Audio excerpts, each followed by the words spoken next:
Even the most industrialized part of Edo State, like Okpela, where you have 2 giant cement factories, there is no bank there. And so, it was painful to me, and I was shocked. Because, you know, you and I sit in the city, we pontificate about elections, etc., etc.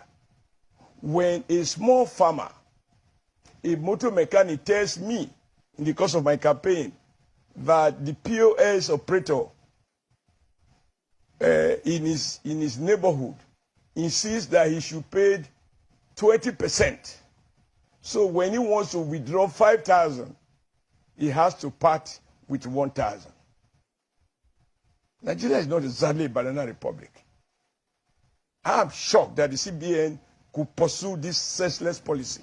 And let me be clear when I say senseless. It's not about the idea of changing currency. This governor has broken no new grounds. Because we have changed currencies before. And I dare say, check the records. When General Buhari changed the colors of the Naira, when he did, in his first coming as military head of state, he did not forbid the banks from paying people in new notes. He did not impose restriction as to how much you can withdraw, provided it is your lawful money.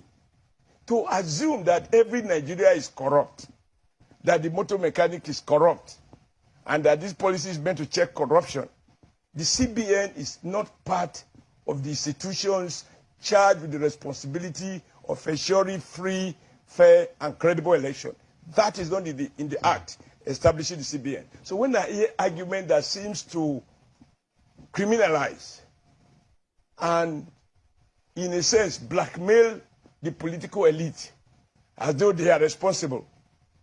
In fact, at the point I got angry and I said, if corruption is at the heart of CBN challenge, how do they explain that you, Shehu, because you host easily one of the most popular TV programs, and so if you were to report a camera, you can get $1 at 440 naira to the dollar. And your cameraman, who knows nobody, he wants to pay his child school fees. He has to go to Wuse Market to buy the same dollar at 740 naira. If that is not corruption, what is it? So I mean, wait a minute. Yeah. So I think what Erufai was saying is that if you have pockets of riots and protests, and because our armed forces, whether the police, and obviously the army is not trained for that, to manage discontent, mass uprising, you may end up with a situation where you are unable to conduct election. And so it's not only APC that will lose. Everybody will lose. Shehu, do you notice that even Atiku appealed for extension? Citizens shouldn't beg government to extend the value of their legitimately earned money, because in a democracy, don't forget that what distinguishes democracy from dictatorship is popular participation, a sense of ownership of public policy. And so it is not enough, we can't be governed by decrees.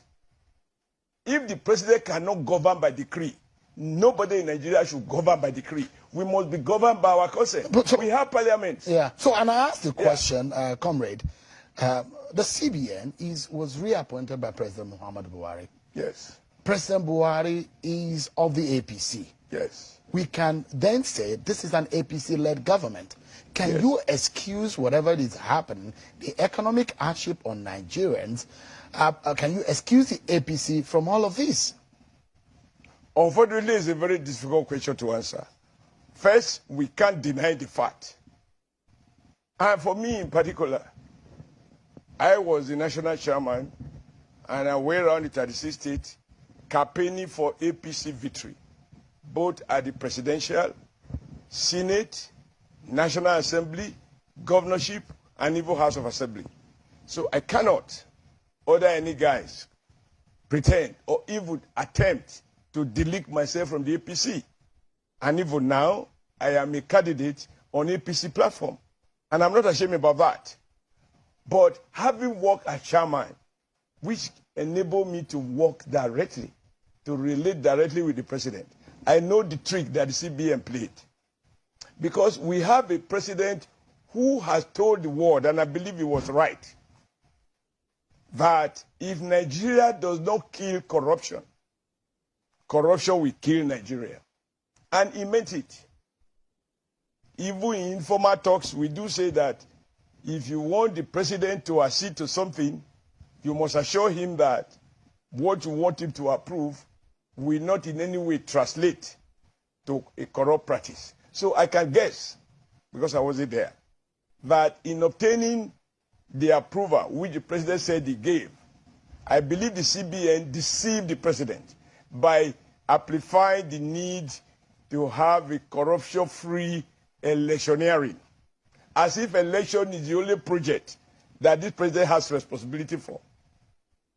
Because once you tell the president that, you know, we have to remove corruption from our electoral system, we must prevent vote buying, and by changing currency, those who have stock money, they will be trapped, and election will be free, fair, credible, no vote buying.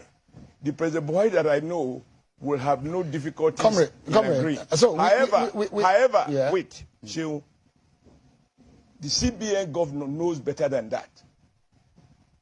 He knows better than that.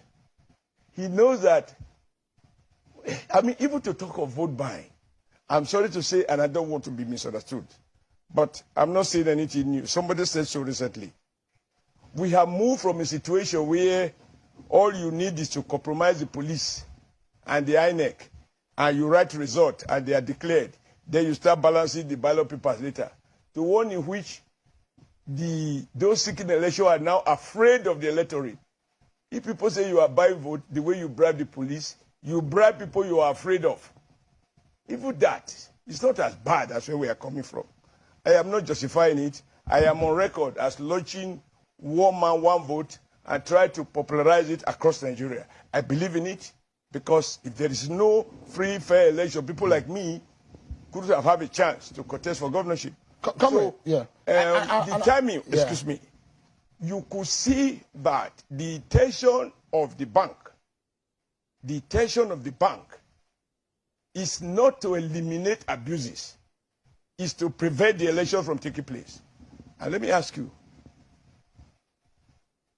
even INEC will have to revise its budget if it budget to buy PMS to distribute election materials, and you now have to pay 500 naira or even 1,000 naira a liter, like I paid last week.